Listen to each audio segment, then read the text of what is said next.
ಸಾಂವಿಧಾನಿಕವನ್ನು ಕುಗ್ಗಿಸುವಂತ tweet ಮಾಡಿದೆ sir ತಾವು. ಈಗ ಮೊನ್ನೆ 26ನೇ ತಾರೀಕು ಒಂದು ಇದನ್ನು ಹೊರಡಿಸಿದ್ದಾರೆ. ಅದರಲ್ಲಿ ವಂದೇ ಮಾತರಂ ಬಗ್ಗೆ ಹೇಳಿ ರಾಷ್ಟ್ರೀಯ ಗೀತೆ ನ್ಯಾಷನಲ್ ಆ್ಯಂಥಮ್ನ ಅದನ್ನು ಒಂಥರ ಡಿಪ್ರಮೋಟ್ ಮಾಡಲಿಕ್ಕೆ ಪ್ರಯತ್ನ ಆಗ್ತಾ ಇದೆ. 60 ವರ್ಷದ ನಂತರ ಏನು ನಮ್ಮ ಎರಡನೇ RSSನ ಚೀಫ್ ಇದ್ರು ಗೋಲ್ವರ್ಕರ್ ಅವರು ರಾಷ್ಟ್ರಗೀತೆ ಬಗ್ಗೆನೇ ಅವರ ಅಪಸ್ವರ ಇತ್ತು.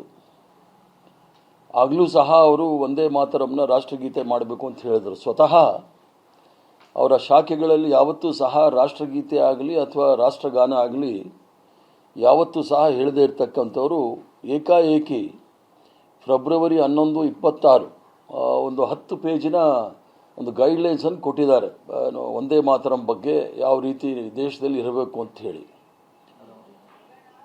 ಅದರಲ್ಲೂ ಸಹ ವಂದೇ ಮಾತರಂನ ಸಂಪೂರ್ಣ 6 ಪಂಕ್ತಿಗಳೇನಿದೆ ಅದನ್ನು ಹೇಳಬೇಕು ಅಂತೇಳಿ ಅದರಲ್ಲಿ ಭಾಳ ಸ್ಪಷ್ಟವಾಗಿ ಹೇಳಿದ್ದಾರೆ. ಇದು ಕಾನ್ಸ್ಟಿಟ್ಯೂಂಟ್ ಅಸೆಂಬ್ಲಿನಲ್ಲಿ ಚರ್ಚೆ ಆಗೋ ಸಂದರ್ಭದಲ್ಲಿ ವಂದೇ ಮಾತರಂ ಕೇವಲ 2 ಪಂಕ್ತಿಗಳನ್ನು ಮಾತ್ರ ಹೇಳಬೇಕು ಅಂತೇಳಿ ಕಾನ್ಸ್ಟಿಟ್ಯೂಂಟ್ ಅಸೆಂಬ್ಲಿನಲ್ಲೂ ಸಹ ತೀರ್ಮಾನ ಆಗಿತ್ತು.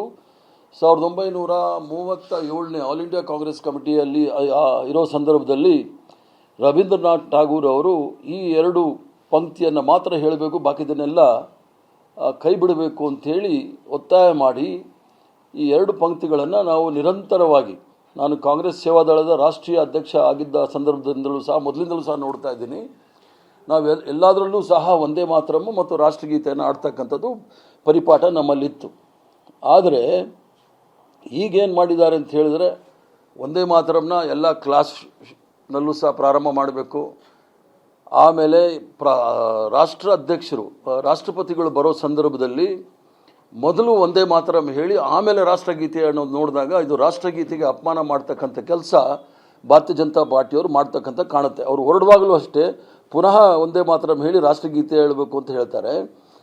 ಆದ್ದರಿಂದ ಇದನ್ನು ನೋಡಿದಾಗ ಸಂಪೂರ್ಣವಾಗಿ ಏನು ಶಿಷ್ಟಾಚಾರ ಇದೆ, ರಾಷ್ಟ್ರೀಯ ಶಿಷ್ಟಾಚಾರ 1950ನೇ ಇಸ್ವಿಯಿಂದ ನಾವು ಅನುಸರಿಸ್ಕೊಂಡು ಬಂದಿದ್ದೀವಿ. ಅದರ ವಿರುದ್ಧವಾಗಿ ಭಾರತೀಯ ಜನತಾ ಪಾರ್ಟಿಯ ಸರ್ಕಾರ, NDA ಸರ್ಕಾರ ಈಗಾಗಲೇ ಒಂದು ಇದನ್ನು ಓಡಿಸಿದ್ದಾರೆ, ಗೆಜೆಟಲ್ಲಿ ಓಡಿಸಿದ್ದಾರೆ.